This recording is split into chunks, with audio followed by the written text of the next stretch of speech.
वो खोदना नहीं चाह रहे क्योंकि उनको पता है हर मूर्ति के नीचे बुद्ध है, बुद्धमयी भारत था। अभी आप डीएनए टेस्ट करवा लो, मैं शर्त लगा रही हूँ सारे विदेशी निकलेंगे। हिंदू धर्म शास्त्री जी, आपके पैर छूने पे एक दलित को आप दूर भगा देते हो, ये रियलिटी है। मैं एक दलित लड़की हूँ, क्या आप मुझे ब्राह्मण लड़की बना सकते हो? मैं जनेऊ पहन सकती हूँ? 2 श्लोक संस्कृत के बोल के वहाँ पे उनकी जगह बैठ जाऊँ? बैठने देंगे मुझे? सबसे पहले मेरी जाति पूछी जाएगी। जात खत्म होगी उससे कि आप अपने धर्म ग्रंथ जला के फेंकें। जिस दिन इन्होंने ये बोला था कि हम हिंदू धर्म छोड़ देंगे और बौद्ध धर्म अपना लेंगे, जब तक अगर आप प्रतिमा वहाँ पे नहीं लगाओगे, तो वही छोड़ना था हिंदू धर्म, वही अपनाना था बौद्ध धर्म। मोदी जी 1947 के बाद में कोई भी मंदिर मस्जिद तोड़ना अलाउड नहीं है। नीचे महादेव की मंदिर है, मैं बोल रही हूँ उस मंदिर को और खोदो, कोई और बुद्ध विहार निकल जाएगा। गहराई तक खोदो, तो वो खोदना नहीं चाह रहे क्योंकि उनको पता है हर मूर्ति के नीचे बुद्ध है। बुद्ध रियलिटी है, वो आप उसको नकार नहीं सकते हो। बुद्धमयी भारत था, और ये बुद्ध जो है उसके पहले भी 23 और बुद्ध थे, पूर्व बुद्ध थे। ये आपको मैं और चीज बता दूं, तो ये जो इन्फ्लुएंस है बहुत टाइम से चला आ रहा है। ये मंदिर की, तो मैं आपको बता रही हूँ ना, पिटिशन देने गए थे ना, कई बुद्धिस्ट पिटिशन देने गए थे कि आप मंदिरों की मस्जिदों की खुदाई कर रहे हो, मंदिर निकाल रहे हो, उसकी और खुदाई करो, बुद्ध निकलेंगे। रिजेक्ट हो गया सुप्रीम कोर्ट से। अरे जामा मस्जिद की भी बात होगी, उसके नीचे भी मंदिर हो सकता है। ये देश किस ओर जा रहा है जो खुदाई की बार बार बात हो रही है यहाँ? पहली बात तो मुझे समझ में नहीं आ रहा है कहाँ है वो गवर्नमेंट जो बोल रही थी संविधान बचाओ संविधान बचाओ। संविधान में ये लिखा है 1947 के बाद में जितनी भी तीर्थ स्थान है वो वैसे ही रहेंगे, उसमें खुदाई नहीं होगी, क्योंकि सबको पता है इतिहास में किसी ने किसी को हराया है, कहीं ना कहीं कोई चीजें टूटी हैं और फिर बनी है। तो ये जो संविधान का लॉ है, ये कॉन्स्टिट्यूशन जो लॉ है वो टूट रहा है। और ये जो सुप्रीम कोर्ट के जितने भी जजेस हैं, मुझे ये समझ में नहीं आ रहा है, आप सब क्लासिफिकेशन के इसमें आप बात अपनी कर देते हो। यहाँ पे आपके लॉ की ही धज्जियां उड़ाई जा रही है और आप कुछ नहीं कर रहे हो यार, गजब की बात है यार। संभल में जो हुआ तो कोर्ट के आदेश के बाद हुआ ना, को वही तो मैं बोल रही हूँ। एक तरफ आप एक चीज बोल रहे हो कि आप आदेश दे रहे हो कि आप जाके वहाँ पे खुदाई कर सकते हो, और एक तरफ हमारा लॉ ये बोल रहा है कि 1947 के बाद में कोई खुदाई कहीं भी नहीं की जाएगी। राम मंदिर एक एक्सेप्शन था क्योंकि बहुत पहले से इसका विवाद हो रहा था। राम मंदिर की खुदाई हो गई, जो आपको मिलना था सब, वो मस्जिद वस्जिद आपको हटाना था, आपने हटा दिया, राम मंदिर बन गया, हो गया, मुद्दा वहीं खत्म। क्यों उसको आगे बढ़ाना? ये अभी जो इलेक्शन चल रहे हैं ना सर, ये सब इसी चीज की वजह से है, क्योंकि इनको ऐसा लग रहा है लोग बेवकूफ हैं, धर्म की राजनीति हम करेंगे तो हम लोग को पॉलिटिक्स में आने देंगे। कि जो विदेशी आक्रांता आए थे उन्होंने हिंदुओं पर टारगेट किया, उनके मंदिरों पर टारगेट किया था, तो अब वापस लेने का कौन विदेशी है? खुद विदेशी है, आर्यन खुद विदेशी है। डिस्कवरी ऑफ इंडिया में जवाहरलाल नेहरू जी बोलते हैं आर्यंस विदेशी हैं।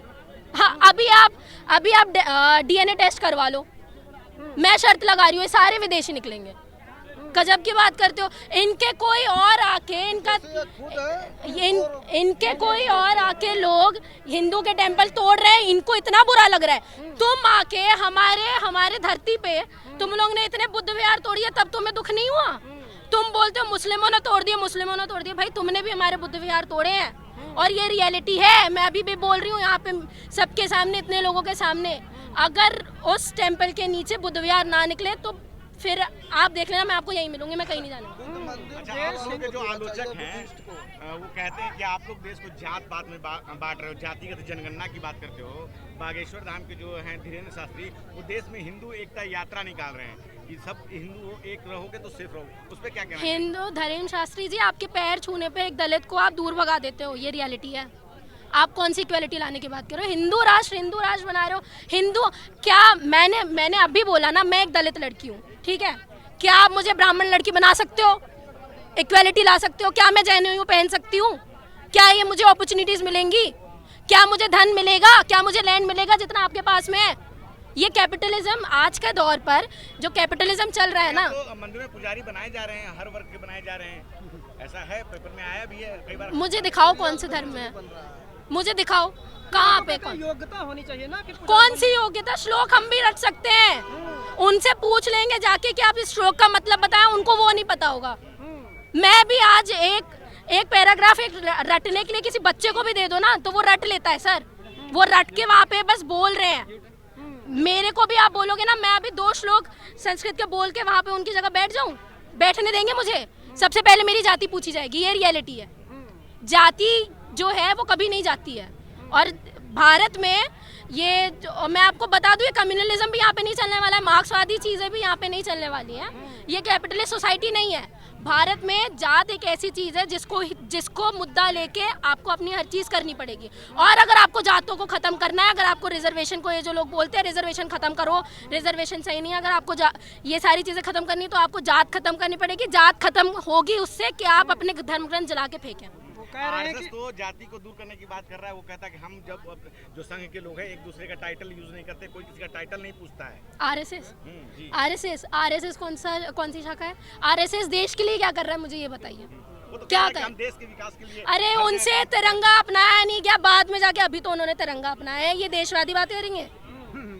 ये पहले उनको बोलो कि बाद में जो आपने अपनाया पहले क्यों नहीं अपनाया था, ये सवाल उनसे करो, ठीक है? मुझसे मत करो। हम लोगों को दिखता है, जो आप बोलते हो ना कि हम स्टूडेंट्स को दिखता नहीं, हमको दिख रहा है। जो ये प्रोपोगेंडा आप चला रहे हो कि भगवावादी एनवायरनमेंट आपको बनाना है, ये दिख रहा है। और मैं आपको एक रियलिटी बता दूं, दिल्ली यूनिवर्सिटी में मैं आपको रियलिटी बता दूं, हमारा एसोसिएशन बना, उसके बाद 2500 वोट हम लोगों को, हमारे स्टूडेंट को, वाइस प्रेसिडेंट को मिले हैं वहाँ पे। पहली बार अम्बेडकरवादी स्टूडेंट विंग आई है, तो ये बात है। नीला झंडा करके घुमाएंगे ना, तब आपको पता चलेगा पूरी दिल्ली यूनिवर्सिटी नीले रंग से कितनी अच्छी दिखती है। लेकिन बहुजन समाज प्रतिमा तो नहीं लगवा पा रहा ना। ये यहाँ पे नेतागिरी करने आ रहे हैं और कुछ नहीं है। जिस दिन इन्होंने ये बोला था कि हम हिंदू धर्म छोड़ देंगे और बौद्ध धर्म अपना लेंगे, जब तक अगर आप प्रतिमा वहाँ पे नहीं लगाओगे, तो वही छोड़ना था हिंदू धर्म, वही अपनाना था बौद्ध धर्म। ये जब तक ये जो जितनी भीड़ आई है ना, ये कोई पेड भीड़ नहीं है। जेन्युइनली यहाँ पे लोग आए हैं कि वो चाहते हैं कि प्रतिमा वहीं पे लगे, पर इनको जो टैकल कर रहे हैं ना लोग, जो ऊपर लीडर्स बैठे हैं, ये सच्चे नहीं है। इनको अपना फेम कमाना है, नाम कमाना है, इसलिए थोड़े टाइम में अपना टाइम स्पेंड बढ़ाते जा रहे हैं और कुछ नहीं। कुछ बहुजन समाज के नेता, सर देखो, मैं कोई नेता नहीं हूँ। पहली बात तो मैं पॉलिटिक्स में बात करती नहीं हूँ, मैं आपको रियलिटी बता रही हूँ जो अभी चीज़ें चल रही हैं। मुझे नहीं पता बहुजन नेता भी क्यों नहीं आ रहे, सीधी सी बात है। आप हमारे वोट लेने के लिए यार, आप हर चीज़ के लिए आ जाते हो। हम मुद्दे आपके सामने रखते हैं शिक्षा के, आप उसके लिए कुछ नहीं कर रहे हो। इतनी महंगाई पे महंगाई बढ़ती जा रही है शिक्षा में, आप कुछ नहीं कर रहे हो। 1.5 लाख से ज़्यादा हॉस्टल की फीस है दिल्ली यूनिवर्सिटी में, कहाँ से भरेगा बच्चा? आपको अपनी राजनीति करनी है, किसी को कोई सोशल मूवमेंट खड़ा नहीं करना है यहाँ पे। लेकिन बहुजन समाज के युवा तो निकल कर नहीं सामने आ रहा ना। क्यों? मैं क्या हूँ? मैं आपको बुढ़ी दिख रही हूँ?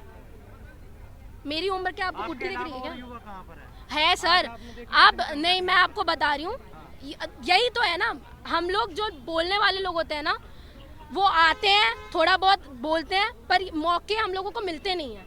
आप दिल्ली यूनिवर्सिटी में आइए, देखिए, तब आपको पता चलेगा रियलिटी क्या। जो हिंदू जोड़ो जो यात्रा निकली है, उसमें बहुजन युवाओं की संख्या और आज के जो कार्यक्रम में युवाओं की संख्या, कुछ अंतर नजर आया आपको इसमें? अंतर बहुत है। मैंने कहा ना, हमारे लोग रिलीजन में बहुत ज़्यादा इन्फ्लुएंस होते जा रहे हैं धीरे धीरे। उनको ऐसा लग रहा है कि आप इनको धर्म की अफीम पिला दो, और ये रियलिटी है। हमारे लोग, ये अम्बेडकरवादी लोग, मैं आपको एक बात बता दूँ, अम्बेडकरवादी होने में और हिंदू होने में बहुत फ़र्क है। तो जितने भी आपको बहुजन, आप जिनको बोल रहे हो ना कि ये 85% है, 90% है, वो पूरे अम्बेडकरवादी लोग नहीं है, वो बहुजन ही है। जिस दिन आप ये धर्म छोड़ोगे, उस दिन आपके साथ में इक्वलिटी होगी, और उस दिन आपकी बात होगी, और उस दिन यहाँ पे पार्लियामेंट में आपकी प्रतिमा भी लग जाएगी। अच्छा, भाजपा के लोग कहते हैं कि और कितना मौका चाहिए, इतना ज़्यादा आरक्षण मिला हुआ है, ठीक है, उसके बाद भी जो है इनका पेट नहीं भरता। मौका चाहिए ना। आपके इसमें, आपके अंडर में जितने भी लीडर्स काम कर रहे हैं ना, जितने भी सेक्रेटरी काम कर रहे हैं, उसमें से सिर्फ मात्र 2 SC और ST के हैं। 84 में से ST और ST के सिर्फ 2 सेक्रेटरी हैं। ये रियलिटी, OBC का तो कोई भी नहीं है। उन्होंने तो संविधान में सब अरे क्या, वो बोले कि इसमें हम क्या करें, संविधान में तो सब कुछ किया हुआ है आपके लिए। अरे अगर आपके लोग नहीं आ पा रहे हैं तो इसमें हम क्या करें? मैं आपको एक बात बताऊं, डॉक्टर अंबेडकर जी ने एक चीज़ कही थी, संविधान चाहे कितना भी अच्छा क्यों ना हो, अगर उसको इम्प्लीमेंट करने वाले लोग अच्छे नहीं हैं तो संविधान सही साबित नहीं होगा। और अगर संविधान कितना भी खराब क्यों ना हो, उसको इम्प्लीमेंट करने वाले लोग अच्छे हैं तो संविधान अंततः अच्छा ही साबित होगा। तो ये संविधान कितना भी अच्छा क्यों ना हो, इसको इम्प्लीमेंट करने वाले लोग नहीं है। संविधान को माथे से लगाते हैं, देखा नहीं क्या? तो बता तो रही हूँ, मोदी जी सब क्लासिफिकेशन के जिसमें आप समर्थन कर रहे हो, संविधान में वो लॉ नहीं है।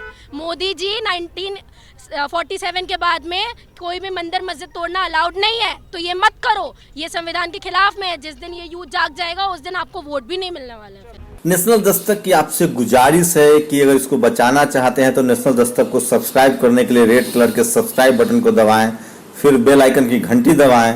नेशनल दस्तक को बचाने के लिए बहुत जरूरी है कि हर खबर को शेयर करें, लाइक करें, कमेंट जरूर करें।